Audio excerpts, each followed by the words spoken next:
Hi friends, welcome to Nithilam channel. Nithilam சேனலில் இன்றைக்கி தோசை மாவு, இட்லி மாவு இல்லாத டைமில் இன்ஸ்டண்ட்டாக செய்யக்கூடிய குழிப்பணியார ரெசிபி எப்படி செய்யறதுன்னு தான் பார்க்க போகிறோம். முதல்ல இந்த ரெசிபிக்கு 1 கப்பு ரவை எடுத்துக்கிறேன். இந்த ரவை வறுத்த ரவை, வறுக்காத ரவை எதுனாலும் எடுத்துக்கலாம். அதே கப்பில் 1/4 கப்பு பச்சரிசி மாவு எடுத்துக்கிறேன். அடுத்து 1/2 ஸ்பூன் உப்பு சேர்த்துக்கிறேன். அடுத்து 1 கைப்பிடி அளவுக்கு கொத்தமல்லி இலை குட்டி குட்டியாக கட் பண்ணி சேர்த்துக்கிறேன்.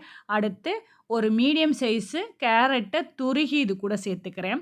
அடுத்து மீடியம் சைஸு வெங்காயத்தை குட்டி குட்டியாக கட் பண்ணி இது கூட சேர்த்துக்கிறேன்.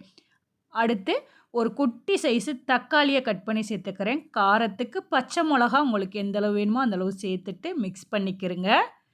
நல்லா இந்த மாதிரி மிக்ஸ் பண்ணதுக்கப்புறம் இது கூட 1/2 கப்பு லைட்டாக புளிக்கக்கூடிய தயிர் சேர்த்துக்கிறேன்.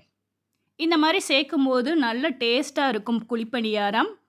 அடுத்து இது கூட நல்லா ஃப்ளஃபியாகவும் சாஃப்டாகவும் வர்றதுக்கு சோடா 2 பிஞ்ச் அளவுக்கு சேர்த்துக்கிறேன். சப்போஸ் சோடா இல்லட்டினா ஈனோ கூட சேர்த்துக்கலாம். கொஞ்சம் கொஞ்சமாக தண்ணி சேர்த்து மிக்ஸ் பண்ணிக்கிறேங்க. நித்திலம் சேனலை இன்னும் சப்ஸ்கிரைப் பண்ணாதவங்களாக இருந்தால் சப்ஸ்கிரைப் பண்ணிக்கிறேங்க. கூடவே பெல் ஐக்கானே அழுத்துங்க. அப்போ தான் நான் அப்லோட் பண்ணக்கூடிய புது புது வீடியோ உங்களுக்கு நோட்டிஃபிகேஷனில் கிடைக்கும். இந்த மாதிரி கொஞ்சம் கொஞ்சமாக தண்ணி சேர்த்து மிக்ஸ் பண்ணிவிட்டு நிமிஷம் அந்த ரவை நல்லா ஊறி வரட்டும். அதுக்குள்ளே இந்த குழிப்பணியாரத்துக்கு சட்னி ரெடி பண்ணிக்கலாம். சாரமாக இன்ஸ்டண்ட்டாக செய்யக்கூடிய சட்னி எப்படி செய்கிறதுன்னு பார்க்கலாம்.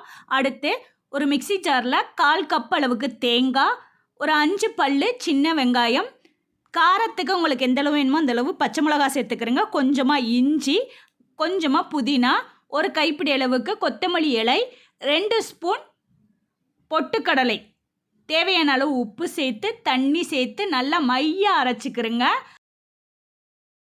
சட்னிக்கு கமகமனு ஒரு தாளிப்பு கொடுத்துக்கலாம். கொஞ்சமாக ஆயில், கடுகு, உளுந்த பருப்பு, கருவேப்பிலை எல்லாம் பொரிஞ்சதுக்கப்புறம் தாளிப்பை சட்னி கூட சேர்த்து மிக்ஸ் பண்ணி சர்வ் பண்ணோம்னா அட்டகாசமாக இருக்கும் இந்த குழிப்பணியாரத்துக்கு. அடுத்து குழிப்பணியாரத்துக்கு தாளிப்பு சேர்த்துக்கலாம். ஒரு கடாயில் 2 ஸ்பூன் நல்லெண்ணெய் சேர்த்துக்கிறேன். கடுகு, உளுந்த பருப்பு, கொஞ்சமாக கருவேப்பிலை எல்லாமே பொரிஞ்சதுக்கப்புறம் ரெடி பண்ண அந்த மாவு கூட சேர்த்துக்கிறேங்க. மாவு சட்னி செய்யக்கூடிய அந்த டைமிங்கில் ஒரு 5 நிமிஷம் ஊறினதுனால நல்லா சாஃப்டாக இருக்கும் குழிப்பணியாரம். கொஞ்சமாக தண்ணி சேர்த்து மிக்ஸ் பண்ணிக்கிறேங்க. மாவு இந்த மாதிரி பதத்தில் இருக்கணும். மாவு கூட கொஞ்சமாக மஞ்சள் தூள் சேர்த்துக்கிறேங்க. இது ஆப்ஷனல் தான். சேர்த்துட்டு ஈவனாக மிக்ஸ் பண்ணிவிட்டு இந்த மாதிரி அளவில் இருக்கணும். ரொம்பவும் தண்ணியாக இருக்கக்கூடாது, ரொம்பவும் திக்காக இருக்கக்கூடாது.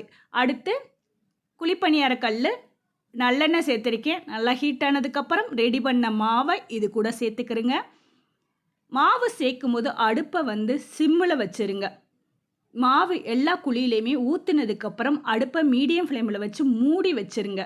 ஒரு 2-3 நிமிஷம் வெந்ததுக்கப்புறம் லைட்டாக மாவாக இருக்கும்போதே அடுத்த பக்கம் திருப்பி விடுங்க. அப்போ தான் அடுத்த பக்கம் வேகவும் சூப்பராக இருக்கும்.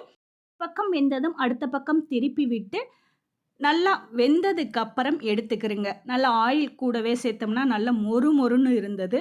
டேஸ்ட்டும் அருமையாக இருந்தது. பாருங்கள், நல்லா வெந்துருச்சு. இப்போ எடுத்துக்கலாம். பார்க்கவே பாருங்கள், சூப்பராக இருக்குது. மொறு மொறுன்னு இன்ஸ்டண்ட்டாக செய்யக்கூடிய இந்த குழிப்பணியாரம் ரெடி ஆயிடுச்சு. அடுத்த பேட்சும் ஊற்றிருக்கேன். இந்த அளவு மாவுக்கு 24 குழிப்பணியாரம் வந்தது. கண்டிப்பாக நீங்களும் ட்ரை பண்ணுங்கள். ட்ரை பண்ணிவிட்டு உங்களோட ஃபீட்பேக்கை நித்திலம் சேனலுக்கு ஷேர் பண்ணுங்கள். நித்திலம் சேனலுக்கு தொடர்ந்து சப்போர்ட் பண்ணுங்கள். இதை மார்னிங் பிரேக்ஃபாஸ்ட்டாக, நைட்டு இல்லாட்டினா ஈவினிங் குழந்தைங்களுக்கு இந்த மாதிரி செஞ்சு கொடுத்தீங்கன்னா விரும்பி சாப்பிடுவாங்க. நித்திலம் சேனலை சப்ஸ்கிரைப் பண்ணாதவங்களாக இருந்தால் சப்ஸ்கிரைப் பண்ணிக்கிறீங்க. தேங்க்யூ ஃபார் வாட்சிங்.